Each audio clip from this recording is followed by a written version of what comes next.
Hi, everybody. Thank you so much for joining me here today at Re-Written Vintage Homestead. I hope everyone had a fabulous Christmas 2022. I sure did with my family. And as excited as I am to get out my decorations and enjoy the holiday season, I'm always glad to see it go. So I've already got my decorations down and put away. I like to clean as I go so that the new year feels sparkling fresh and ready to go. But I wanted to remind you guys, let's not let things go to waste that we were maybe had around the house for the Christmas season and we didn't use or we got too much of. So I thought we would take care of that today. I received a fruit basket and we've eaten a lot of the fruit, but I still have quite a bit left. So I thought today I would take the one of the oranges and make a natural home freshener out of my oranges, and I thought you might want to join me. So I'm going to bring you down here just a little bit. There we go. So the first thing you want to do is you want to slice your oranges just about 1/4 of an inch thick. If you do them too thick, like I kind of did here, they're going to take a little longer to dry. So just slice your oranges as thin as you can get them. Then you're going to put some paper towels down and spread your oranges out. Put a paper towel on top, and we're just going to blot some of the juice because we want these to dry fairly quickly. Well, within a couple hours anyway. We don't want this to be an all-day event. So you do know that you can use your fruits that you haven't used to create your own cleaners as well. And we will do that eventually, but today I'm just in the mood to clean and use up the little odds and ends that I have and make my house smell really good. So after I have those blotted,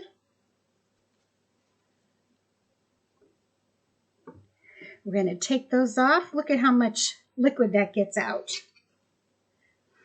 And now I'm going to put a piece of parchment paper on my cookie sheet, and I'm going to lay the oranges out. Now, if you're doing, I didn't want to use any more than like one of my oranges because I already have a couple places I'm going to put these. But if you have a larger house and you want to do more than one orange or you want to give some away as gifts, you can put them close together. You don't have to spread them far like I am here.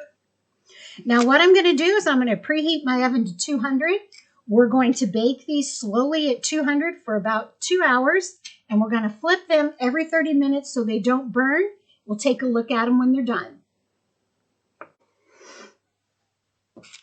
So I ended up keeping these in about a half hour longer, but look how pretty these are. Oh, and they smell wonderful. You can decorate these up by putting a little clove in there. You can stick a pin through if you want to hang it on a garland. I'm just going to put mine in with my pretty decorations for winter so that they smell really well. But you can tell if they're done for sure with your blot test with your paper towel. So if it comes out dry, then they're all done. There you go. Beautiful, very easy, and made from nature.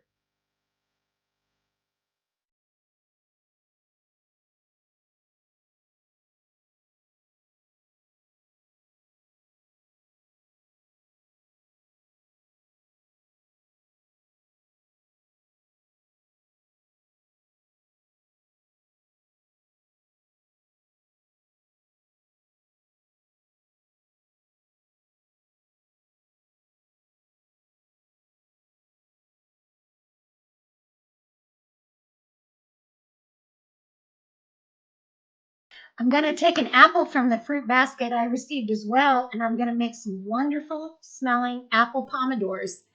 You could do this with oranges too, but the reason I really like the apples is because they will shrink, but they will still hold the beauty of the cloves all around them. You can put them in bowls, you can hang them, you can give them as gifts, and they will smell this good 2 years from now. So how we do this is you just get a pretty apple. And I usually start with like a sharp screwdriver. This will really help if you have your little ones helping you, because the cloves can be kind of hard to push into the apple. So I go first with my screwdriver and I just make some holes all the way around my apple. And then I bought some cloves from the grocery supply store, and then you just stick those in the holes. They go in very simply. Once you've created the hole, they just poke in. So what we're going to do is you can make a design if you would like to on your apple. It won't hurt anything if you leave some spaces not covered. But I think I'm going to go all the way around my apple. I'll show you what it looks like when it's done.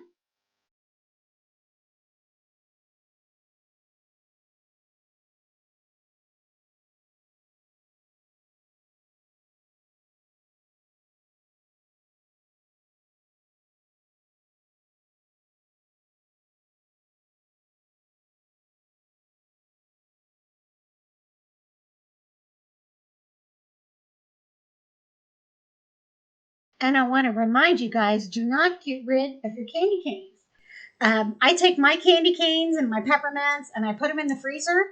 And if someone has an upset stomach, peppermint is a natural soother for your upset stomach. So keep these. Also, too, we're going to do a recipe here with our leftover candy canes. And it's a wonderful cookie recipe that I found years ago. But you can also crush these up and put them in your freezer so that they don't caramelize and turn yellow. That's why I keep mine in the freezer. But this winter, when you make snow ice cream, you have some peppermint topping or for any other recipes. So don't throw these away. Put them in the freezer and use them.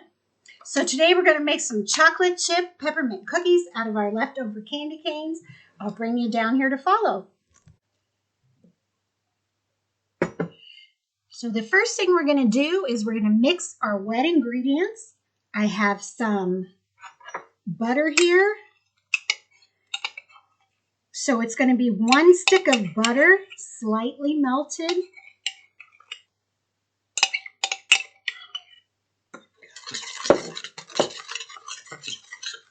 And I'm going to add a 1/2 cup of sugar.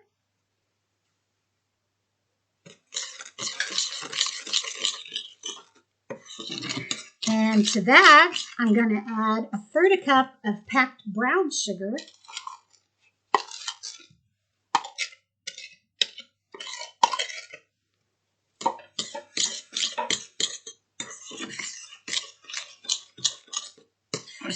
And I'm just going to take my spoon here and mix it up till it's nice and creamy. And then I'm going to give it just a whirl real quick with my mixer, and I'll be right back. Okay, so far we've had a 1/2 cup of sugar, 1/3 cup of brown sugar, 1 stick of butter, and we mixed those together real well. Now we're going to add 1 egg.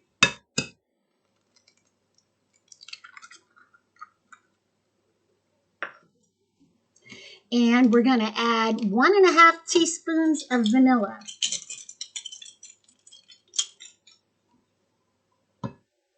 So we're making the base of our cookies right now. We're combining the wet ingredients. So there's 1 and 1/2.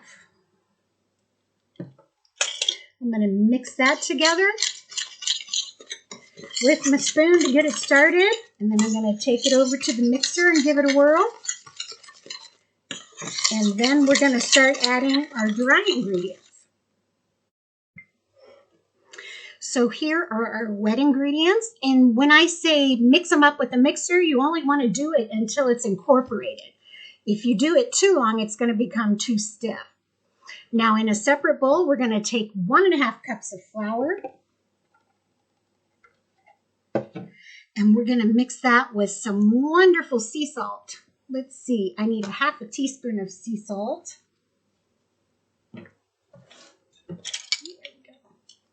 And the sea salt really brings out the taste of the chocolate chips. There we go. Now I'm just going to take my spoon, mix that up a little bit. And to that, we're going to add some baking soda, a half a teaspoon.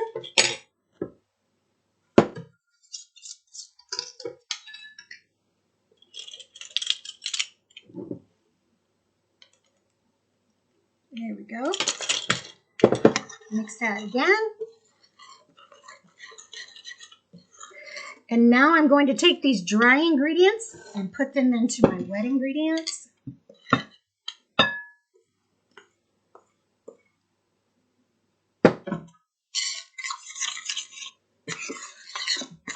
Today it's been raining since last night. We had our share around Christmas time of a little bit of snow and some bad roads, and the winds were really blowing about 45 to 50 miles an hour. But now we just have gloom and rain, so it's a good day to clean, to make the house smell good, and to use up some things that we have left over from Christmas. There, and you see that I'm adding the dry ingredients a little at a time instead of dumping them in there all at once, so that it gets incorporated well.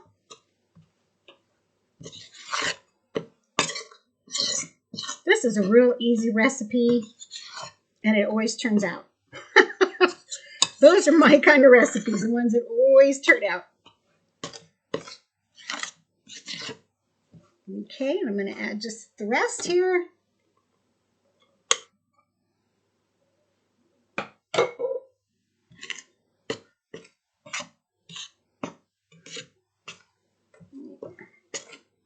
And then you guys know me, I'm going to have to use my hands to get it mixed real good, but they're clean, I promise. Scrape your bowl, get it mixed up really well, just like a bread dough.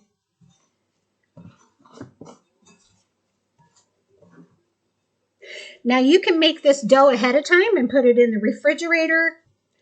It can stay in there for 2 to 3 days without going hard on you. And you can make your cookies at a later time if you like. You just wrap it up in plastic wrap. There, so it's almost like Play-Doh consistency. It's exactly what I want.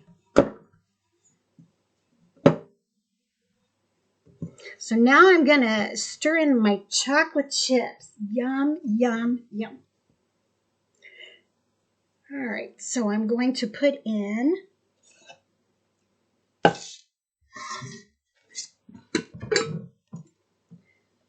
about 3/4 cup chocolate chips.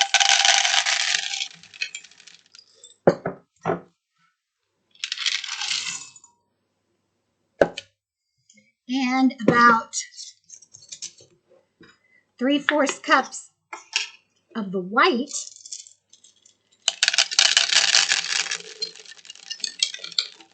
chocolate chips. And if you don't worry about it. But I tell you what, it really adds a nice flavor. I'm going to take my hands here, mix it up good.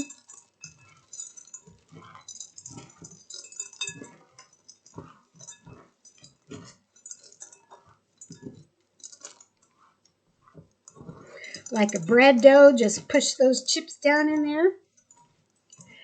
And next we're going to work on our candy canes, so I'm going to wash my hands and we'll do that. I've taken my candy canes out of the plastic and they're just in this gallon bag here.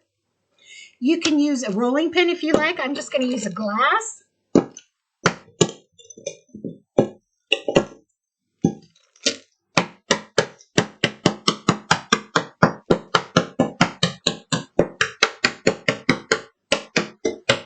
It's probably busting your ears.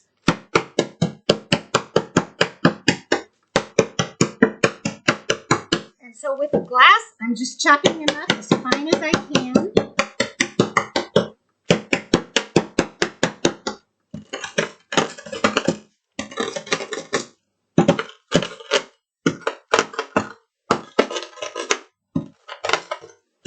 But you don't want them so fine that you don't get a chunk of peppermint goodness in there. Just enough.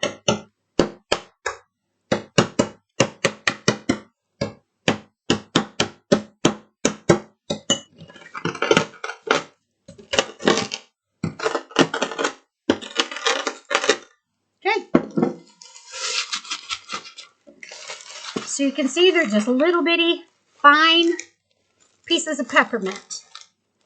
And I'm going to take those, and that's about, I think I used about 5 candy canes.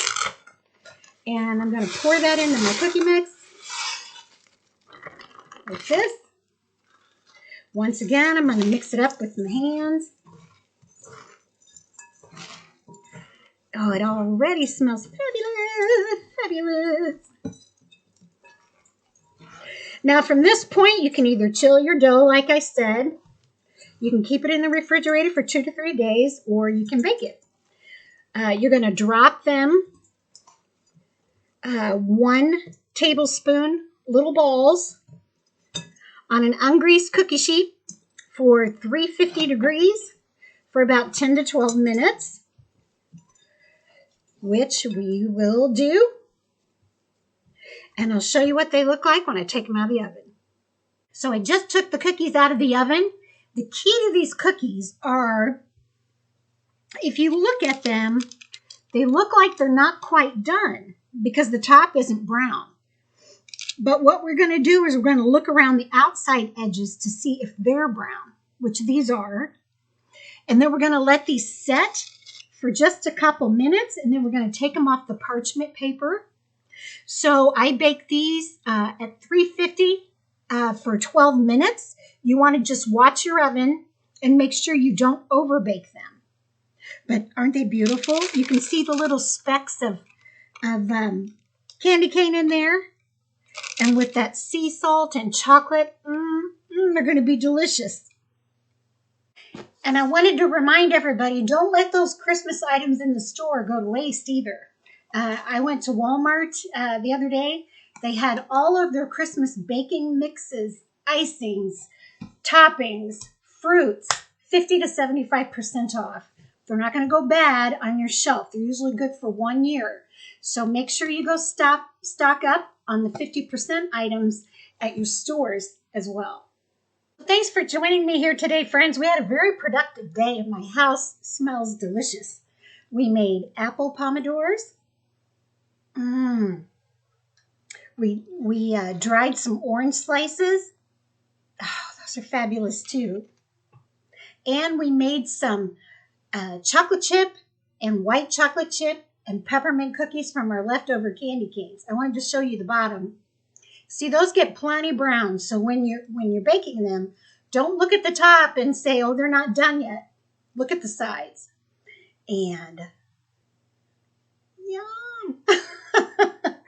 So I hope you guys have a great week and a happy new year. And you come back and join me here again. Like, subscribe, and share if you're so inclined. And have a wonderful rest of your day.